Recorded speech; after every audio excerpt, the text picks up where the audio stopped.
So this brings us to the next question. What exactly is React?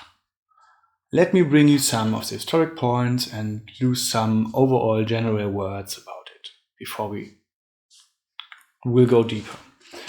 React was first released in March 2013. What is now, we have March 2018, like 5 years ago. But it had a really big impact in the industry.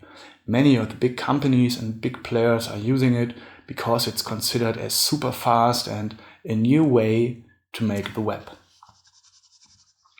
You can check the GitHub repository for this. It's https://github.com/facebook/react. So, what is the new way to make web? It's called declarative rendering, and it's a different principle or a different approach to the old PHP web. We cover this in the very next section. Also, with the Flux, or what is now called Redux, there's a principle brought into our apps. It's called the unidirectional data flow. Let's check out later what is behind this.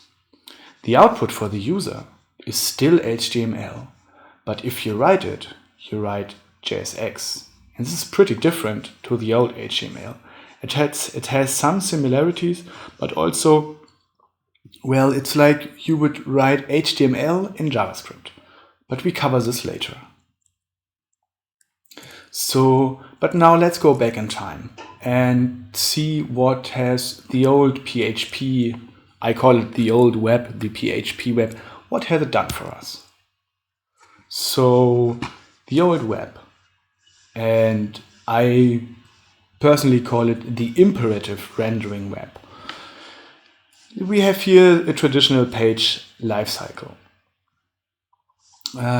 Let's go through it. You are on the client side and you want to call a website from the server. So what you do is you do your initial request.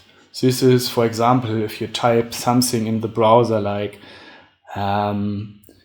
www.imager.com or something like this. In this case, your address will come to the server. The server sees, okay, there's a request, and delivers HTML. Now on the client side, if you want to change some form post, or you want to sign in for something, you want to post some of your data, or you want to send the email address or your name, anything that is considered interaction with a website via a button and a post. Well, you fill out your form post, you press the button and deliver this to the server. The server takes the whole data, puts it into the HTML again, the newly fetched data, and delivers a new HTML. On the client side, what you can see is a page reload. The whole page will reload on this. So, to condense it down, the full HTML page will be delivered to the user on the initial request. All data that comes from the user will be re-rendered on the server out into HTML and sent back to the user, where from the user perspective, the page reloads. So now, let's see what is this declarative rendering, what it's all behind. Declarative rendering is also known as an approach that is called single page application. And there's a huge difference in this. I still brought up the same schema. We have the client here and the server there. The client does his initial request, he's calling a website in the browser URL, and the server delivers the HTML. Now, if the client wants to interact with a form, for example, let's say he wants to type in his email address and sends his email address back to the server, he does this in this HTML, here's the form, he types everything in and presses the button. And then via Ajax, my German, English, via Ajax, the server receives the data in some kind of format that is known as the JSON format. So now the server calculates everything new on the JSON data and puts it back. but he injects it into the existing HTML. So what happens here is that the server doesn't deliver out the whole HTML, but on the Ajax request, he just delivers the new data. For the client, it's very fast.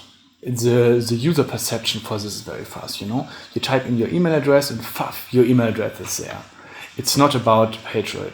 Although on the client side, if we, for example, change route, we are here on initial request and we are going to home.com, but then we are going to a complete new site, we can have a page reload. But in the most cases, what happens is that the page is already there and everything we do is to inject the JSON.